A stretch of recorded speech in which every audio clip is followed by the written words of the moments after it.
Tired of your old kitchen or bathroom?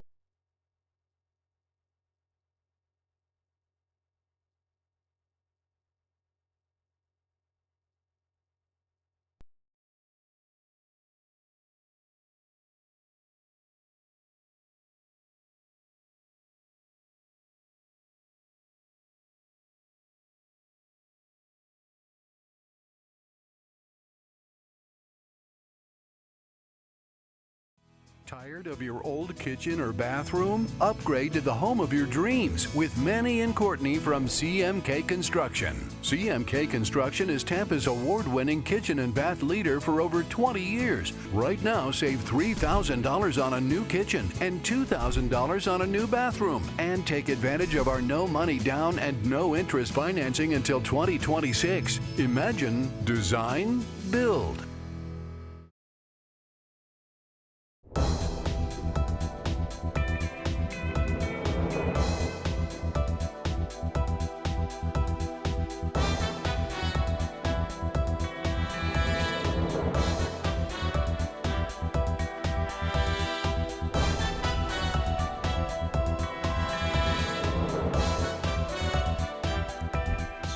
From the Tampa Bay 28 Weather Center in Studio A, this is Dennis Phillips Live.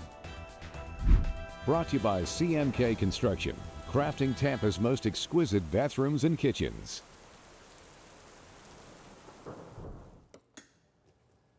How you doing, everybody? It is a Friday night edition of Dennis Phillips Live, here with Eric Waxler today. Hey, everybody. And notice what Eric is wearing. Gator colors on the Rule Number 7 hoodie. I'm so honored. Well, you had your Gator hoodie Right. already, and I'm like, no, This you is might as better. well wear the Rule Number 7 one. This Yeah. is bad. It hasn't been the easiest season to be a Gator fan, but Well, this is true. It has actually been a pretty easy season to watch the Tropics, though, because so far, so good. Everything has stayed east of us. But in a couple of minutes, you're going to talk. Yesterday was the 1-year anniversary of Milton. right.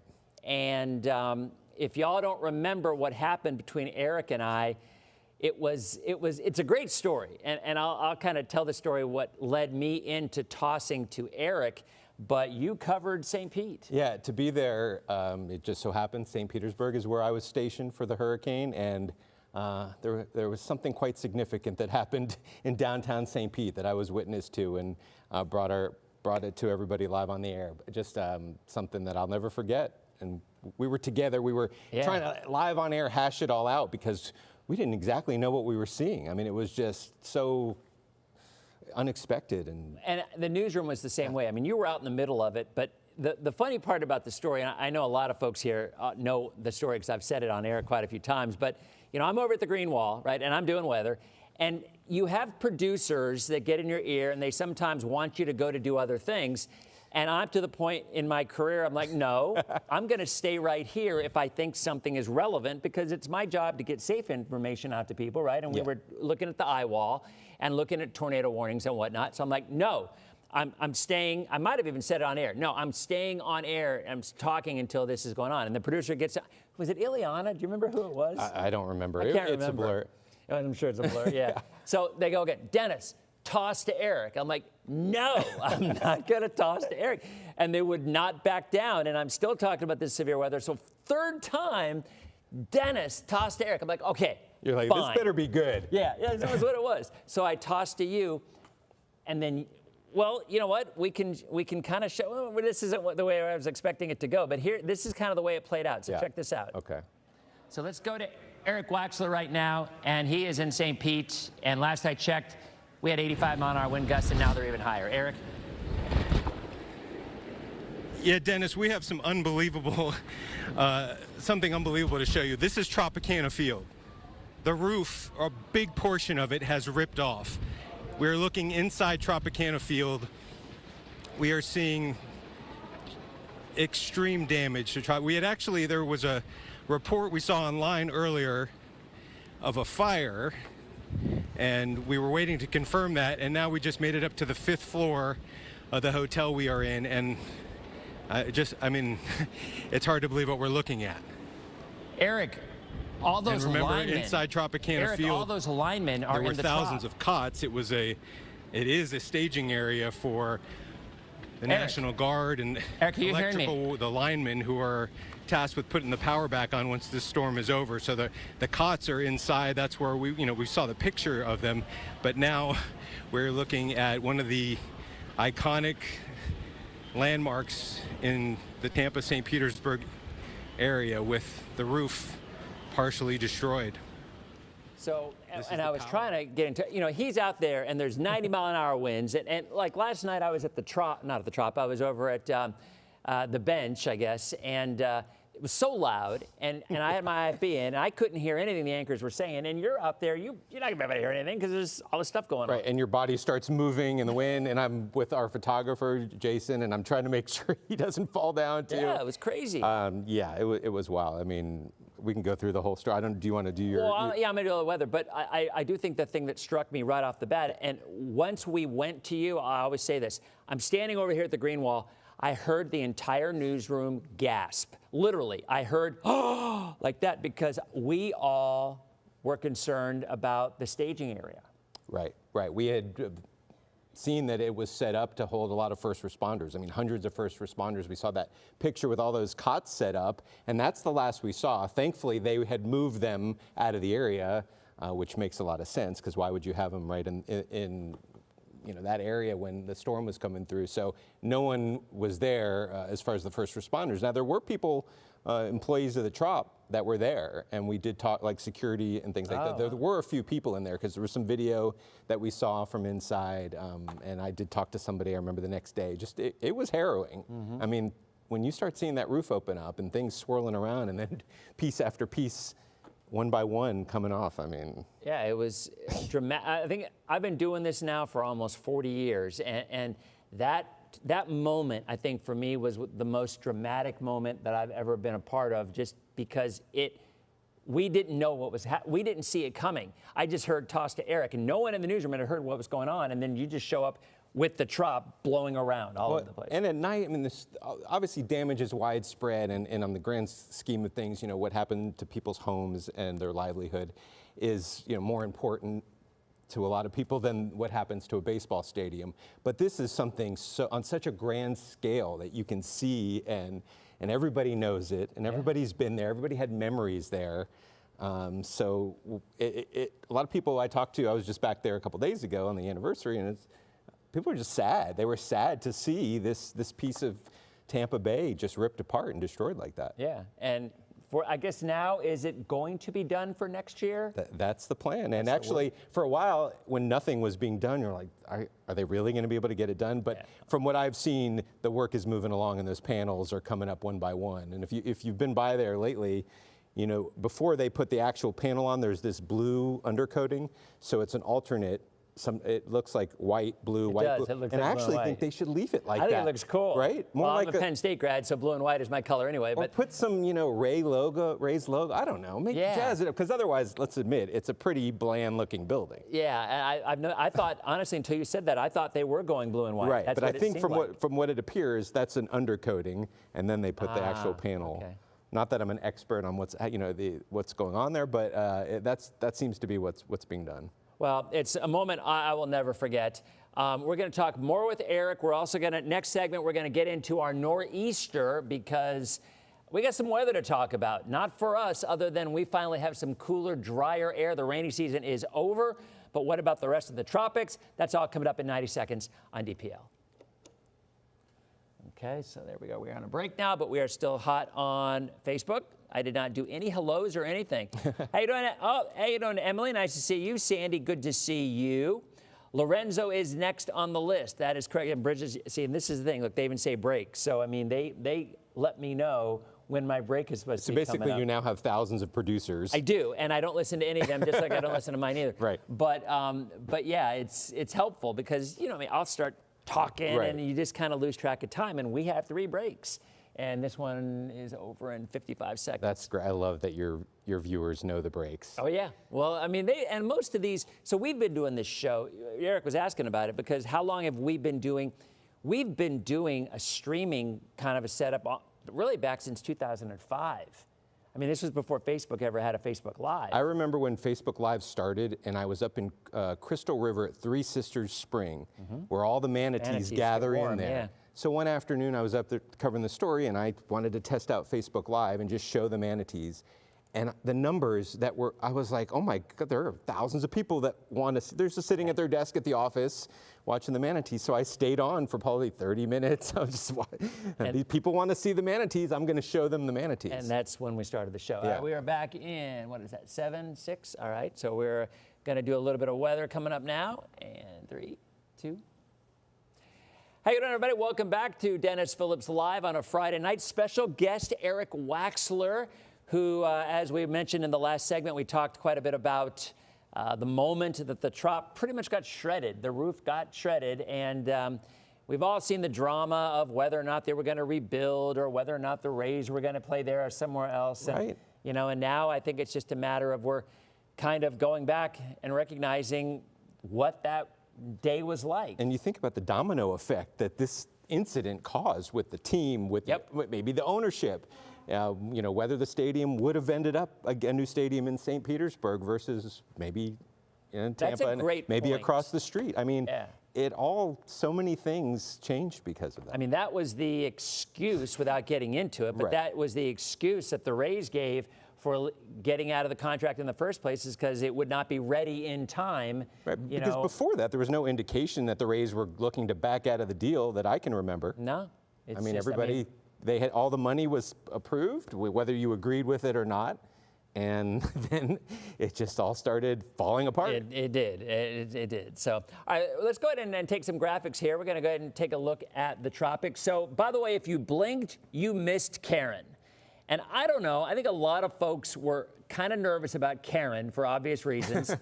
And if you look at what's so many out there, jokes to make. There have been lots of memes. There's memes everywhere on this. So there's a look at Karen way up there. Here, I can click on it just to feel like, and it's completely done, post-tropical now. But so we were all worried about Karen, and there you go. Karen's like closer to the North Pole than Karen is closer to Florida. So no worries there. Jerry has stayed east of Puerto Rico. There were definitely some squally winds, but it's really down to 50 miles an hour, and it's also moving away. Here's the updated track. So that also looks good. All right, we're going to talk a little bit about, here's the extended forecast the next 2 weeks, and we've shown you this many times. Next week, the models are showing one last potential area of development. Even if it does, I'm telling you, we all know what it's going to do, zoop, because that's what they do. This year, every storm has curved away from the east coast of the. This has really been a crazy year. We've had no development in the Caribbean, no development in the Gulf, and every storm that's developed in the Atlantic has curved away from the mainland. Aaron was the closest call. Now, the week of the 22nd, this is when we start to say, all right, if we're going to see any development, that's probably going to be the week. Now, something is likely to develop, but it's just as likely it could develop on the Pacific side and go this way, as opposed to develop here and go this way. But both are possibilities. So when we look at the models and we look at historically what happens, October, you've seen this map many a time, development in the Caribbean is common, and what happens more often than not is it goes up and then curves into Florida. And why does it curve into Florida? Because we have cold fronts that come down and push it down in that direction. So that right there is the way that it's going to play out more often than not. And in November, it's the same setup. There's less of them because the water is typically cooler, but whatever develops usually forms right there and then goes even farther south because cold fronts go farther south and push them away. So the odds are certainly in our favor, right? They're in our favor that we are not going to see anything significant. You know what, I want to call up the ensembles. I have not caught up the ensembles yet. I'm going to go ahead and... Let's see the ensembles. Let's look at the ensembles here. I'm going to go ahead and call them up here. All right, so let's look at the Euro. Here's the Euro ensembles for the next 15 days. All right. And what do you see? Well, let's click on 15. You don't see a lot. I mean, you see another area. You see what Jerry does right here. You see the nor'easter that we've been predicting now for the last 5 days that is happening, and it's going to go right up the East Coast. It's going to bring 40 to 50 mile an hour winds to the Outer Banks, gusts. It's going to bring 40 to 50 mile an hour gusts to the Delmarva. It's going to bring 40 to 50 mile an hour gusts to Long Island. and maybe even southern New England as well. And then eventually it's going to kind of curve out. But look at the Caribbean.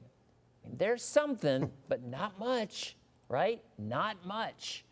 And there's one little model that goes into Cuba, one or two. But remember, there's 51 ensemble runs here, and this is only 2 or 3 that turn into anything. That's the Euro, all right? Well, let's look at the GFS and see if the GFS is showing anything different. All right, call it the GFS, go to 12Z, Atlantic, cyclones, 12Z. All right, here's a look at the 15-day GFS. Now, the GFS is a little more bullish, as it often is. Same setup for Jerry, same setup for the nor'easter, which really starts to blow up once it goes out to sea, by the way. But you then have a little bit more development down here. The GFS is a little more aggressive with development. And yes, look, like we told you, it can go any direction. 1 or 2 go into Florida. Another one goes into our area. A few more going to New Orleans. 1 goes into Texas. So that might be what? How many of those? 1, 2, 3, 4, 5. That might be about 15. So about a third, or even less than a third, maybe 30% of the ensemble runs are developing a system in the Caribbean over the next 2 weeks and bringing it somewhere in the Gulf. So the odds are, now I say that, but there is nothing out there right now, literally nothing. We can go ahead and quickly look through our weather. I mean, there's some rain. They've had a foot of rain on the east coast of Florida in the last 3 days. Did you know that? They've literally had a foot of rain in some areas. That strong easterly wind and that storm that's developing, moving up the eastern seaboard, has dumped a ton of rain to Florida. But for us, it's lowering dew points. It's lowering the temperatures. The mornings will be beautiful. Right now, Tampa, 80 degrees, the dew point in the lower 70s. That dew point's going to fall into the 60s very soon, and even into the 50s by Sunday morning, I think. High today was 89, morning low 76. There's been all that rain over on the East Coast, but you can see the way the rain's moving east to west, and that will continue. Watch the storm as it moves up the eastern seaboard. There it goes. That's tomorrow morning. Behind it, it swings in some cooler, drier air. I still think there will be a few showers tomorrow south of I-4, but overall, most of the area will be dry. Do you go to Bucs games? I was at the Eagles game, the one game they lost, of course. Well, tomorrow on Sunday. And it was 1,000 degrees. Yeah, right? And in that sun. Well, this is a 4:25 kickoff against the Niners this week on Sunday, and the weather looks beautiful. It's still going to be warm. You're in the sun, but a 4:30 start. Second half, you may be a little cool, believe it or not. Tomorrow morning, we start in the low to mid-60s, Pasco north, mid-60s elsewhere.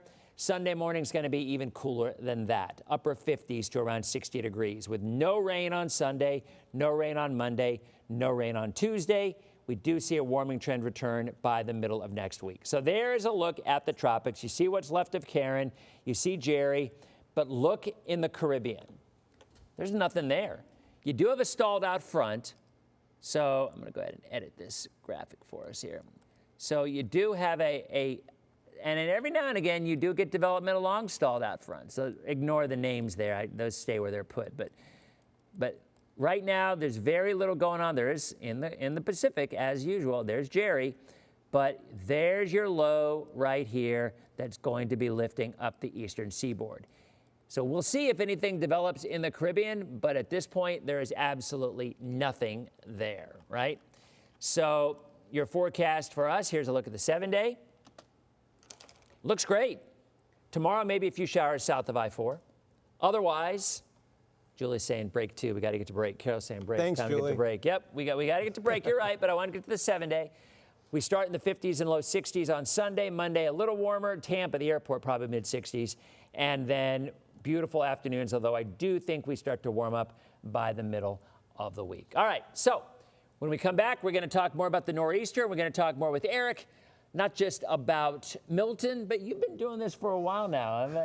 30 years in television. Where does the time Maybe 31 go? Right? now. I stopped counting. We're going to talk a little bit more about storm chasing and talk about what's upcoming this weekend for folks in the Mid-Atlantic. That's as DPL continues. All right, so we are in a break, and there we go. And everybody's reminding me of break. Is there anyone even in the control room for this? Well, yeah. Normally there isn't, But when we have a guest, they change shots. Thank God. Typically there's nobody in there. Let me see. So what happened? Oh boy, they scored 4 runs against. No, wait a minute. Yeah, the other team scored 4 runs against Ryan's team. Wonder who's pitching. Hopefully it's not Ryan. I'm following, as always, guys. Ryan has a game because she has games Wednesdays and we just scored a run though, so it's 4-3 now. Let me just make sure she wasn't pitching because Ryan's not a pitcher. No, she wasn't. That's good. But she likes to pitch. So there you go. All right. So what do we got here? See, anybody have any? Oh, where's the ban button? Oh my heaven, you are right, Ryan. I forgot the ban button. How much time do we got? 30 seconds? 35 seconds. I got time to go get it. Wait a minute. I'm good. I got time. It's back behind here. Let me think. It's if they talk about politics, they get banned, right? Yep, politics and spammers. Spammers, yeah. Mostly it's spammers. Actually, it's probably about 50-50. You sure you're not interested in some cryptocurrency? I mean, I hear there's some people with some good deals out there to be had. Yeah, that's what happens. All right, we are at 10 seconds left. Thank you, Ryan, for reminding me. I appreciate that.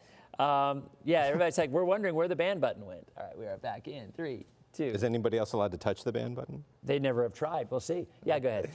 We're back. How you doing, everybody? Eric Waxler using the ban button. People were saying on Facebook, if you're watching on the spot, and that's what we always encourage, you watch on TV, you follow along on Facebook, kind of the best of both worlds, or Instagram, or YouTube. We're on all those different platforms. And they noticed there was no ban button, and I just forgot to get it. It was back in my file cabinet. So, and every now and again I forget, and normally it's because I'm running around doing something, and with Eric, we were just reminiscing. Because Eric used to, when I worked in Gainesville at Channel 20, Eric was a student. Yes, at the University of Florida. I always tell people when they ask, when were you in school there? I was there Steve Spurrier's first 4 years. Yeah. Well, so good time for football. Right. I remember that well. And I was there from 89 to 92. And I left in 92 and went to Los Angeles. Talk about Gainesville to Los Angeles. Yeah. I mean, talk about a different. So you remember Skeeter's. I tell my kids about Skeeter's, the home of the big buttermilk biscuit. Yep. It was a restaurant in Gainesville that would be packed at 3 in the morning after all the bars closed. That's exactly what I was just going to say. So I would be on, I was like 22, 23 years old, right? And we would go out to the Purple Porpoise, or go out to whatever places we would go to, because we were off the news at 11:30.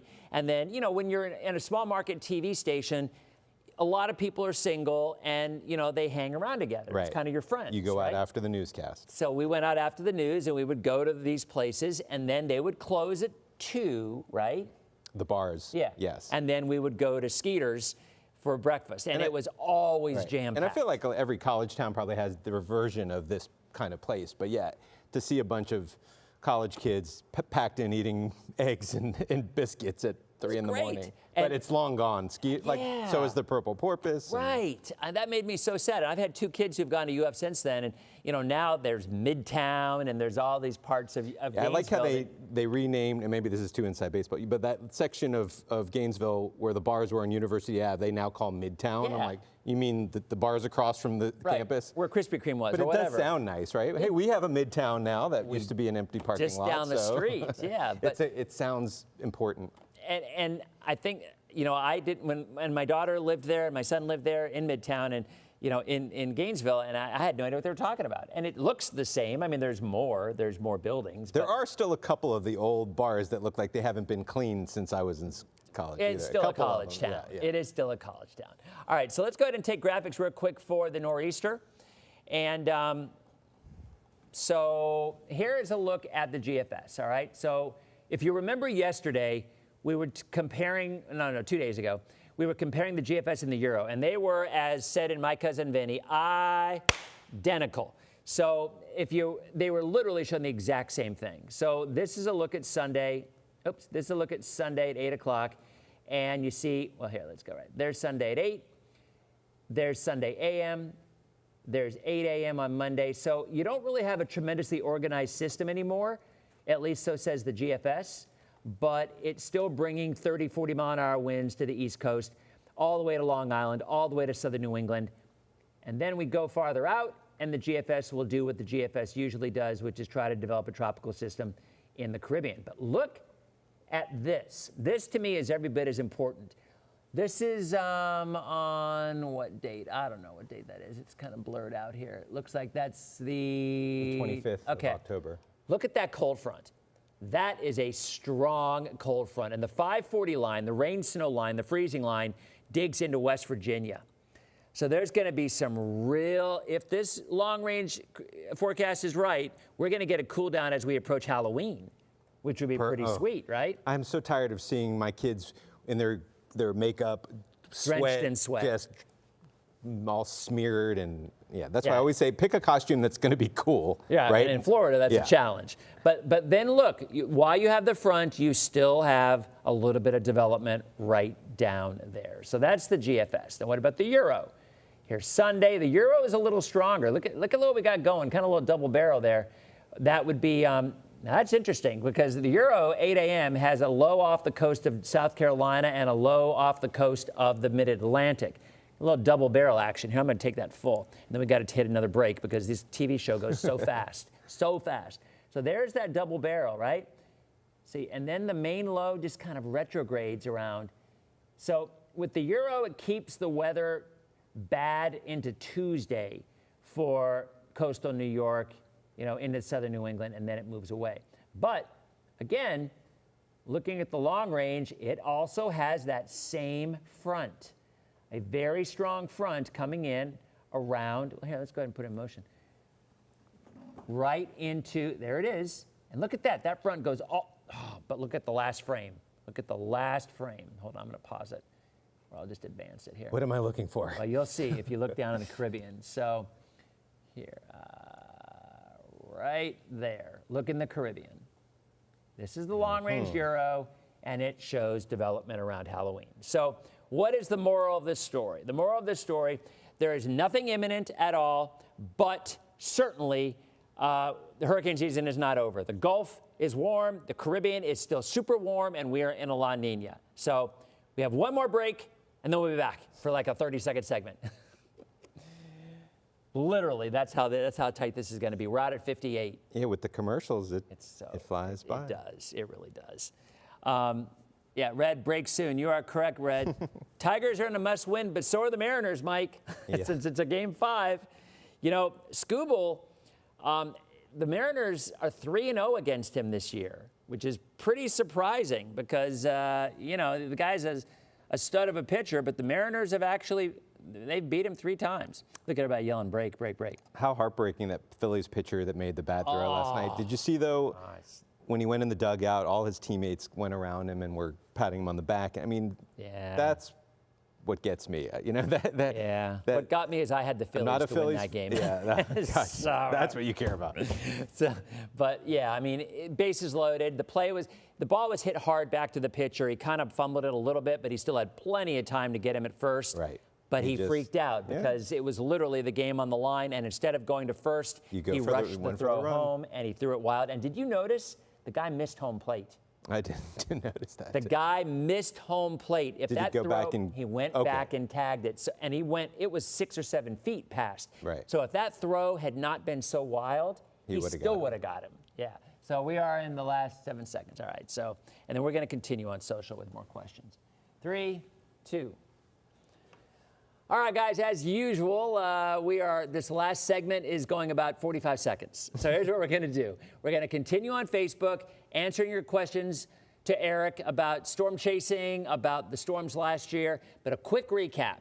Cold front, cooler, drier air for us. Tomorrow morning, mid-60s. Sunday morning, upper 50s to low 60s, highs in the mid-80s. Sunny skies, beautiful weekend ahead. Sunday, sunnier than Saturday. For the nor'easter, moving up the eastern seaboard, 30 to 40 mile an hour gusts along the coast. Coastal flooding, beach erosion. That nor'easter is going to be a big weather story. Thanks for watching on TV. Have a great weekend. We'll see you on Monday.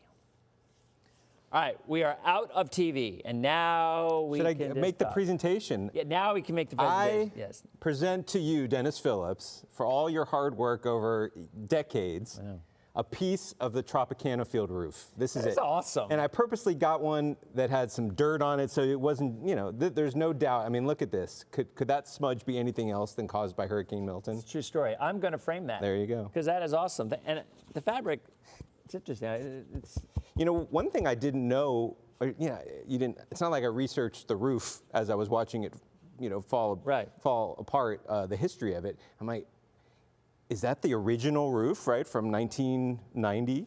I guess it is. And it right? was, yeah. I mean, they never changed it. But Yeah. to think that, oh yeah, that roof has been there for over its lifespan. I mean, I think if I remember correctly, it was not supposed to last as long as it's been up there. I mean, how long does the average Florida roof last? 15 years, right? So I guess it And I will say this, than that. we were talking about being in Gainesville. So back in my college days, I did come down to Tropicana Field when it was called the Florida Suncoast Dome, I think at first. Is that when they played the hockey game there? I came down for some That was concerts. the Thunderdome. They Right, changed it to right. Thunderdome. I came down for some concerts. I saw Guns N' Roses Oh, dang. in that dome with Soundgarden opening up. I saw Eric Clapton in that dome also when it was called the Florida Suncoast Dome. Oh, wow. Before the Rays even existed. Yeah, and if you, a little bit of trivia, and it's not the case anymore, I don't think, since the Stadium Series. Maybe I'm wrong. But at one point, it was the largest attendance for any NHL game ever when they had a game Right. when it was at the Thunderdome. Makes sense. I can't remember what it was, but let me see. I'm curious actually. I think largest, let's say Thunderdome hockey attendance record. It was 1996 against the Flyers. They had 28,183 people, and it was the, I guess it was the all-time record at that point.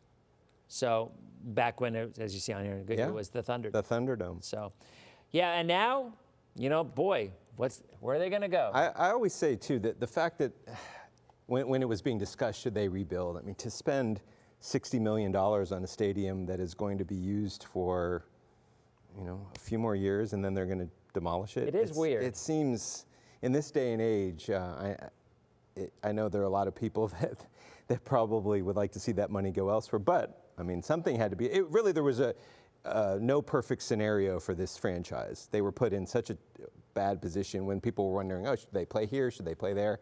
And they picked Steinbrenner. I mean, it was making the best out of a bad situation. I mean, was there a contractual thing that they had? I mean, St. Pete still would want the Rays for at least 3 more years. Right, I mean, right. right? I mean, it brings in money. Yeah. So I think the contract's through 28, right? Unless they came up with, you know, some sort of exit plan, but obviously Right. they agreed to spend the money.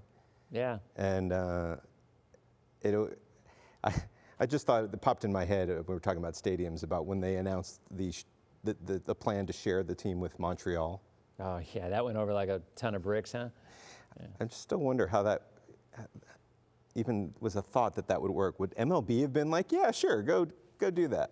Yeah, I mean, And it would have required building 2 new stadiums, one here and one there. and do you think the players would want to? I mean, what are the families going to do? I mean, you know, it's just.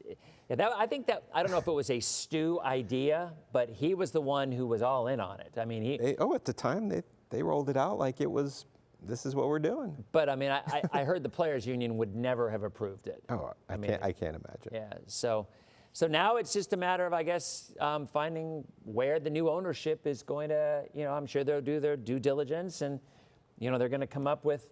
I mean, I think a lot of people, their gut feeling, and there's no inside baseball, no pun intended. I think a lot of people's gut feelings think they might end up moving into Tampa just to be more centrally located. I remember, and we'll get back into your weather. If you have weather questions, feel free to bring them on. I remember back when Rick Scott was elected governor. And if you remember, we were supposed to have a high-speed rail between Orlando and Tampa. Sure. And that was approved. It was federal funding. I think it was $2 billion that was supposed to go to build a bullet train or something like a bullet train, high-speed rail between Orlando and Tampa. And the rumor always was they would build, like in Arizona, they would build a stadium by the Hard Rock right on that rail. So you would automatically open up Orlando to people who would go to the games. They get on a train, 30 minutes later, they're here. And like in bigger cities that they have mass transit. And that would solve all the attendance woes. That's what the thing, and you know, granted, if you have the ability to tap Orlando and people are going to take a rail to get there, I would do it. especially if it's a 30-minute trip. Yeah, you just wonder, as great as an idea as that sounds, do the people in Orlando, what would it take for them to have a connection to the Tampa Bay Rays? Maybe you change the name to the Florida Rays or something like that, because they might want I'm not saying there's not going to be a lot of baseball fans, especially maybe, as we see all the time, fans of the other teams that will come when the Cubs come to town or the Yankees. But, it's true. But now it seems like everybody seems to be talking about the HCC campus idea. Yeah, this even 100-acre thing, you know, in the press conference, the new owners mentioned this 100-acre footprint because they want to duplicate what Atlanta has. Have you been to the Battery? Yep. I mean, it's impressive. Yeah, it's awesome. And so if we could have something like that here, I think a lot of people would be all for that. And HCC's even saying they would get new buildings out of the deal. They would, I mean, everybody seems to like the idea, which for us, we could walk again, just like we could with Steinbrenner, because we're literally across the street, our station from Ray J, and that would just be on the other side. And you never hear anybody complain about the location of Raymond James Stadium, right? Does anybody ever complain about, right? Never heard everybody seems to think that that's the spot, so. Yeah. I mean, it would why not put a baseball stadium? Quite a complex. Yeah. And a lot of cities have the double stadiums. Yeah. Absolutely. Real quick, so if you're just tuning in, some people are still asking about what's going on with the nor'easter. We already covered it once. I will cover it again for you. Thanks for asking politely, as opposed to, where's the, you're not talking, why are you talking sports and not weather? We do it all here. We do it all here. So again, here is a look at the Euro, and this is tomorrow morning, 8 a.m. 2 p.m. The Euro is more aggressive than the GFS. The Euro is turning this into 1,000 millibar. Let me tell you, if that's 1,000 millibar low, that's equivalent to a minimal tropical storm. So if the Euro is right, that's tomorrow night at 8 o'clock. That's 1,000 millibar low. 2 a.m., 997 millibar. 8 a.m., it's down to 995 millibars. So that is a solid tropical storm. That will bring tropical storm force winds to Charleston, to Myrtle Beach, to the Outer Banks, to the Delmarva, all the way up the East Coast. That is 8 a.m. on Sunday. 2 p.m. kind of hangs in there. And look, that's where it's interesting. You kind of get double-barreled low pressure developed there, kind of a transfer of energy work in there. And then, so you have one low offshore and another one hugging the coast. And then 8 o'clock on Sunday night, the other one pulls out, and you still got that one low retrograding a little bit, the one off of like Savannah. And then it kind of goes up. See, look at that. And then off the coast of southern New England on Monday and into Tuesday. So ultimately, I think this means a forecast. I'll say this again, a forecast for anywhere from Long Island south. I would expect 2 to 4 inches of rain, 40 to 45 mile an hour wind gust, definitely some beach erosion, because that's 2 days sitting out there. And that is going to cause, think nor'easter without the foot of snow, and is, I think, a pretty good indication of what they're going to get in those areas. And that same storm, and I can show you back with the graphic again, the way it works is that same storm, counterclockwise flow around it, brings back, what's going on here? There, all right. Counterclockwise flow drags in that cooler air and that drier air into our area, and that's why we're going to see 60s and even some 50s on Sunday morning and again on Tuesday morning. Michael, I think you're right. I mean, I don't know if they're in trouble, but, look, I mean, my take on this is you get nor'easters up there, once every couple years, maybe even more often than that. So this is no worse or no better. This is not a Sandy. I mean, a lot of people obviously remember Sandy, but, this is just a good storm, a good-sized storm that's going to bring a couple of days of gusty winds and some beach erosion and some flooding. But it's not unlike what you get maybe every winter, or at least every other winter, with significant weather. So, David, definitely not like the perfect storm. That one was a little bit bigger, but I do think there'll be 30-foot waves. Yeah, I mean, I don't know, the George Clooney movie, Perfect Storm, I think it was like a 100-foot wave. I think my kids and I, didn't we watch The Perfect Storm the night before Hurricane Irma hit? we were, I don't know, we were a little sadistic, I guess. We watched The Perfect Storm. And with our hurricane shutters rattling outside that night. Irma was south of us. I mean, Irma, well, but for a while, we thought it was coming right straight up, right? Matter of fact, There are a lot of people I get who come up to me from time to time and say they moved in this area around Irma, or that was their first experience with a storm. And I remember Vicki Benchamal. So we had our assignment desk is in the middle of the newsroom. And Vicki Benchamal, who now works in West Palm at our sister station, and she's awesome. I mean, this woman has been through everything, and she knows news, and she's been around and seen it all. And I remember when I was walking into that assignment editor room, you could see the fear on her face with Irma, and I had never seen that before with my coworkers. Usually, you know how reporters are. They usually get me to the storm. Right. I mean, Donger Mays. I mean, Mr. Hunker Down. I mean, you didn't have to twist their arm to have them go cover those storms. Most of the time, they were begging and pleading to get it. When we're out there, we're such in the mode of doing our job, but then all of a sudden you look and like, wait, this storm is really serious. Like with Milton, I mean, you're like, this thing is gigantic, and it looks like it's headed right for us. See, and Milton was such a crazy storm because it potentially could have brought a lot of water into this area. All it had to do was just keep going the way that it was going right up the west coast of Florida. And it made a 90-degree turn in Siesta Key. Jason Adams and I, we have 3 Jason Adams in this station. We have 2, and I have a friend of mine who was the GM of the Threshers. And the pitcher of the Rays. Well, that's Adam. Jason Adams, singular. that's right. But Jason, he can't be part of the club. Correct, you don't have the S. And Jason Adams also, another Jason Adams is the Clearwater Threshers general manager, a buddy of mine. So we got all these Jason Adams. Jason Adams, weather guy, we were right at this monitor, literally. Like I was over here, and we're looking at Milton, and it went like this. And he says to me, or I said to him, one or the other, I can't remember, the only way this storm doesn't bring all the water to our areas if it does a right turn, a 90-degree turn right now. That's literally what he said, or I said, one of us, I don't remember. And that's exactly what it did. It stopped and made a 90-degree turn into Siesta Key. So we stayed in the offshore flow the entire time. So we never had water with Milton. Right. We had flooding with rainfall, but we had no surge with Milton. We only had the wind. So you imagine if that storm had continued west instead of making that hard right, which was unpredictable. I mean, you couldn't predict that. There's no way. How much worse it would have been. And it's bad when everyone I'm out there, and for Milton, I was in downtown St. Petersburg. My phone I'm getting texts from people locally, people, friends and relatives around the country who are seeing this, and they're like, are you okay? Or they're like, I hope you got somewhere safe. I'm like, well, no, my job is to cover the storm. I'm not evacuating. Right. They think that we can just, we're leaving. And say no or whatever. But my phone, and then the next thing I get is people sending me pictures of myself on their television set or their laptop, wherever they're watching storm coverage, with me getting pelted by rain and everything. I'm like, I'm glad. But the best was a former employee was in Iowa. She was sitting at a nice wine bar watching our coverage on a laptop with her glass of wine, and she sent that picture to me. Nice. Like, thanks a lot. I hope you're nice and comfortable and relaxed while...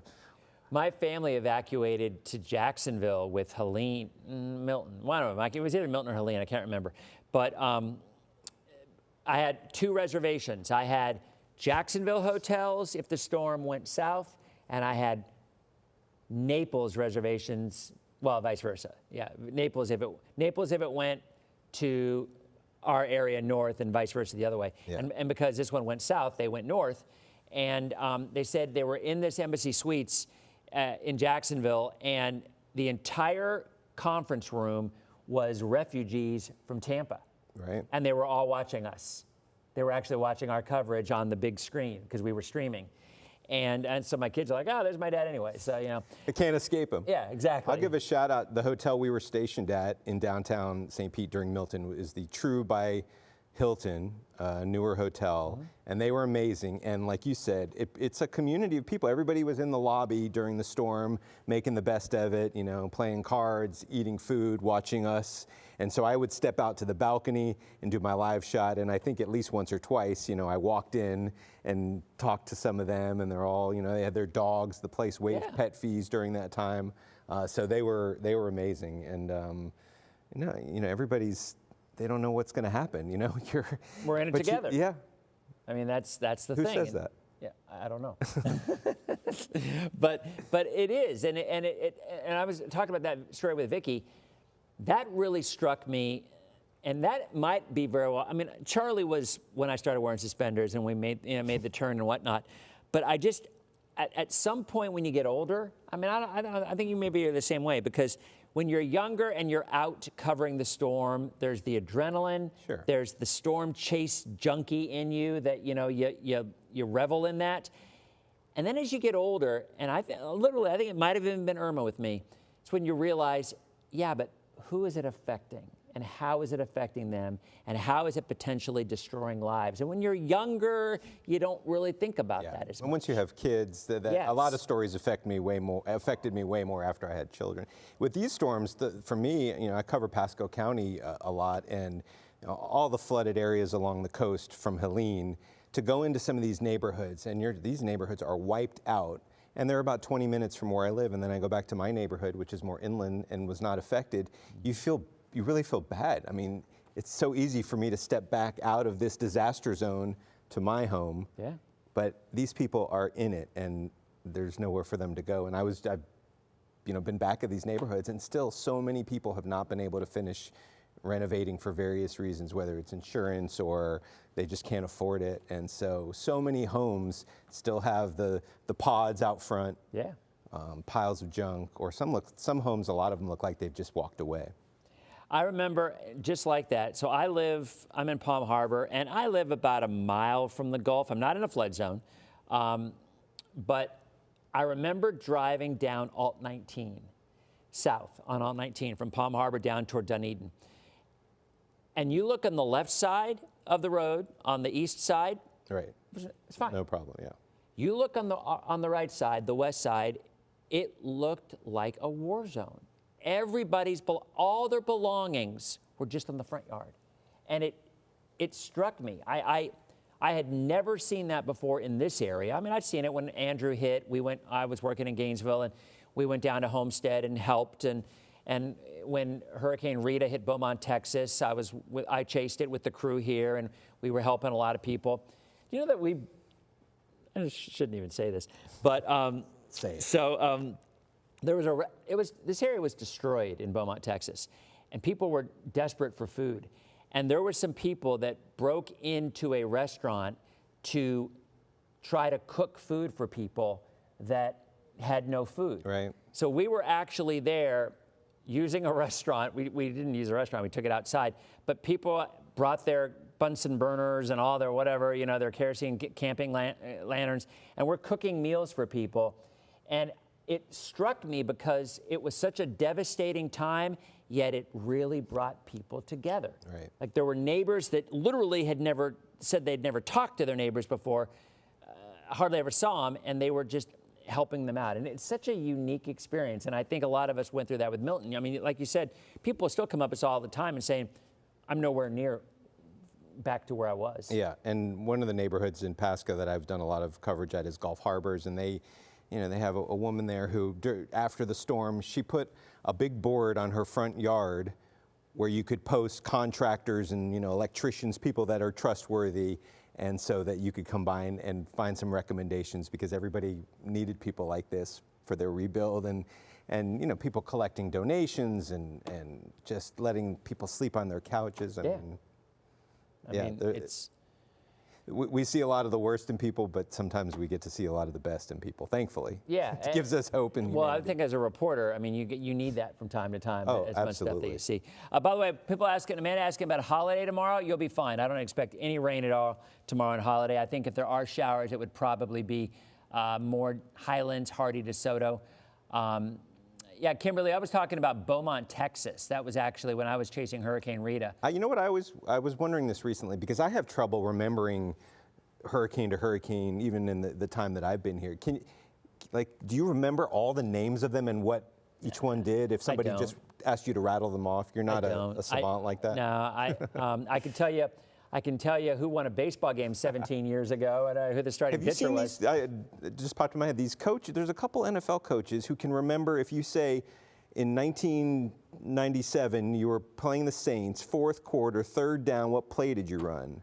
And I think Sean McVay was one that can do it. Well, he's a young guy. He's still got his wits about him. I mean, it's amazing. I mean, like, we run a double X, out pattern, and so-and-so ran it for 15 yards and got it for... It's crazy. Yeah. I remember coverage a lot of times, like obviously the biggest storms, how they impact us, anything near us, I would. But yeah, a lot of, you get those ones that hit Texas or, areas away from us where they have no impact on us. And usually if there isn't a lot of weather with it. But you're right, there are some people that, some Mets that I know that because it's all that they do. I've got another memory lane related to hurricanes. When I grew up in South Florida, I know you remember this. Publix used to give you the hurricane map. Oh, yeah. Where with the little grid, and so you would track the storm on with a little pencil, and I remember doing it. Yep. And you would get the coordinates, and that's before we had Dennis Phillips Live, back in the dark ages. I think Channel 8 sponsored those Publix ones, okay. I think that's what it was back in the day. Yeah, people don't really do that. By the way, I'm looking at people wondering, North Texas has beaten USF 14-7 after the first period. I predicted it would be a shootout and said on air, take the over, because it is I think there's going to be a lot of points scored. In fact, they just scored on a 23-yard run. You get all the updates here. Oh, yeah. We keep up with everything. Yeah, absolutely. And my daughter just lined out to third. Solid hit, but right to the third baseman. So there you go. So that we even cover girls softball. So anybody got any other questions? I mean, we've kind of covered it for a while. We've been on for almost an hour. Boating conditions. All right, good question. Don't. Like Denise, I'm telling you, it is not a good weekend to take the boat out. You're looking at northerly winds, 15 to 25 knots, small craft advisories, seas 4 to 6 feet, rough on the water. The weather's going to be beautiful, but it's going to be really windy and really rough out there. So, if you can handle 4 to 6 on whatever vessel you're on and your stomach can handle it, you're good to go. But there is a small craft advisory that's in effect through tomorrow, and we'll see if they extend it any further than that. I have another good Hurricane Milton story when you're ready. Okay, TPA to BWI early Tuesday morning. All right, so let's look. Go ahead and take that for you. Well, if you believe in the euro, so Tuesday morning is right here. And if the euro is right, you're looking at winds of 25 to 30, some gusts, some squalls, not the greatest flying weather.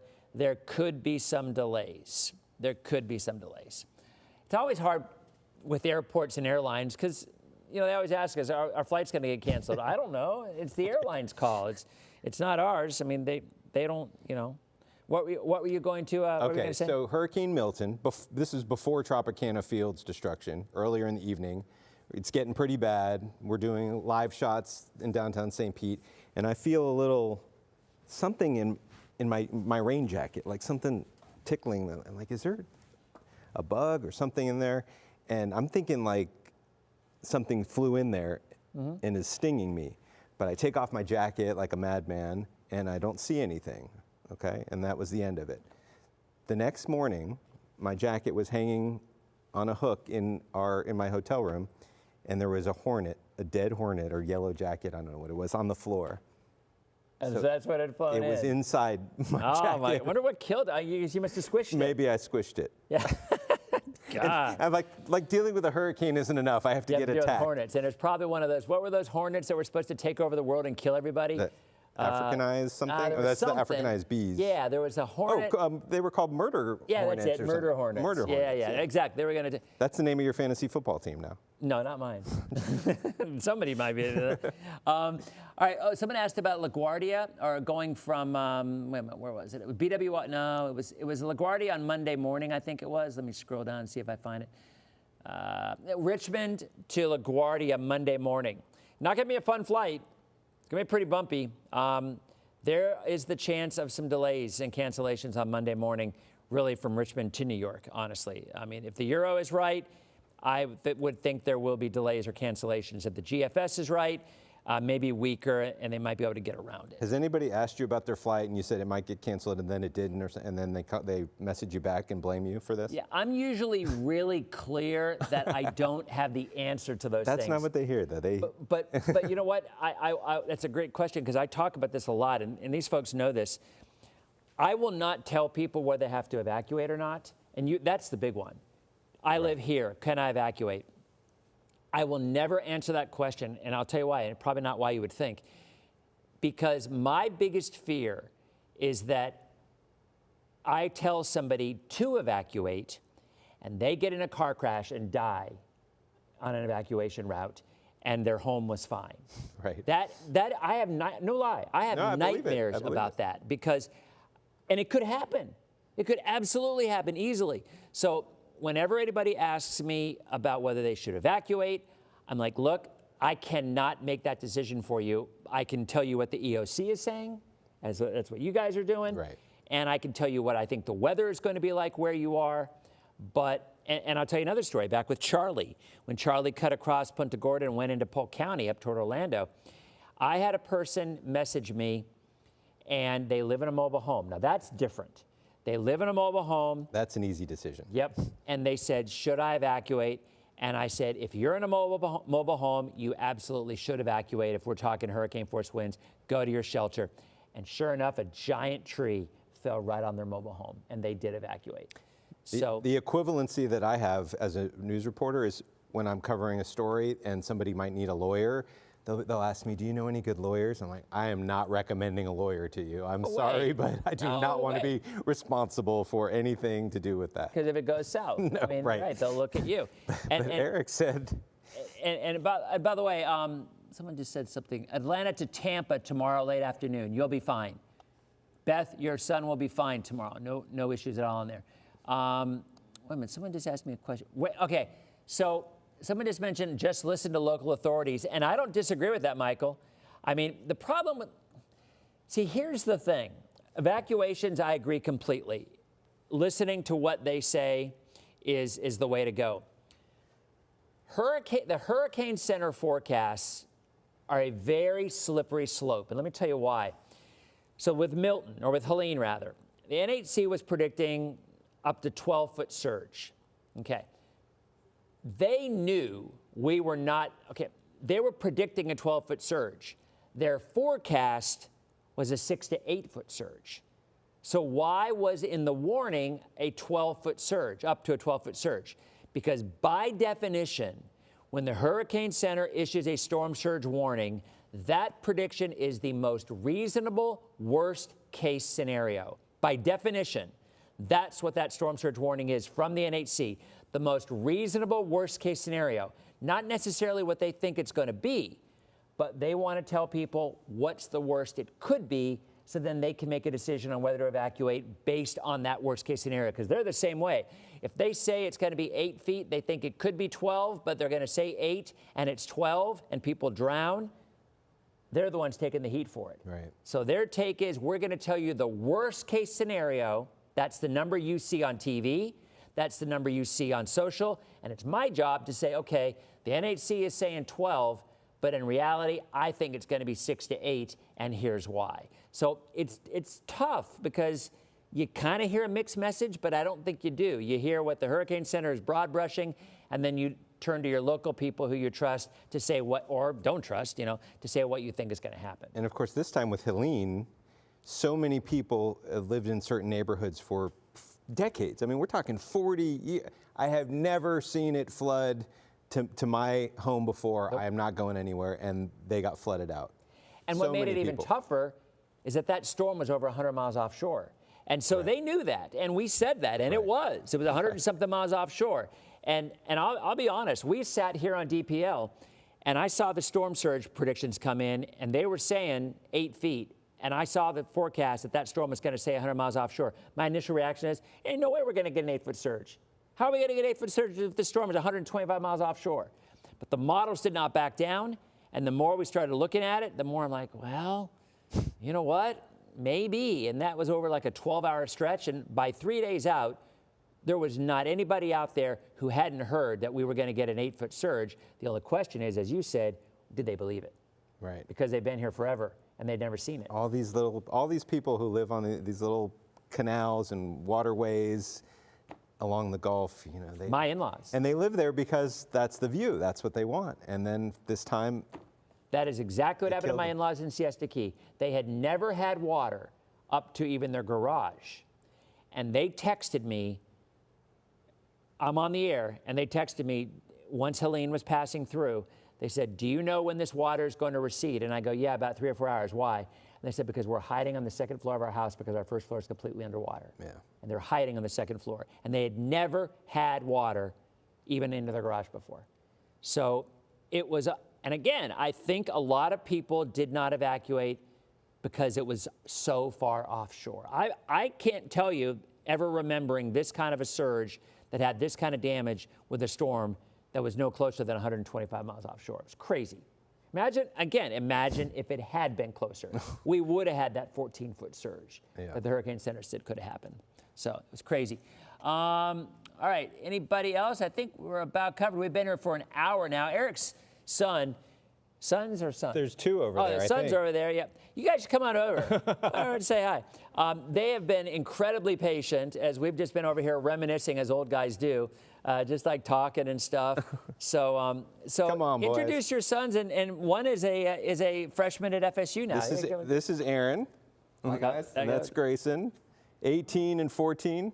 So you're a freshman at FSU? I'm doing a year of TSC, which is their community, and then I'm able to transfer in. But Got it. Pretty much. So you're living in up there. Tallahassee? I'm up there, yeah. You're living the dream. It's great. And where are you? An 8th grader at Starkey Ranch, K through 8. And We were at Starkey Ranch last weekend for a softball tournament. There's a lot of softball tournaments up At there. the district park. Yeah. Yeah, they got great Very fields. nice. Yeah, they Very do. nice. Yeah. And And yeah. you might remember Aaron is the one that when he was 10 years old played on the stage with Green Day. I did. Yeah. did. That was a story. Didn't we run that story? yeah, yeah. Yeah.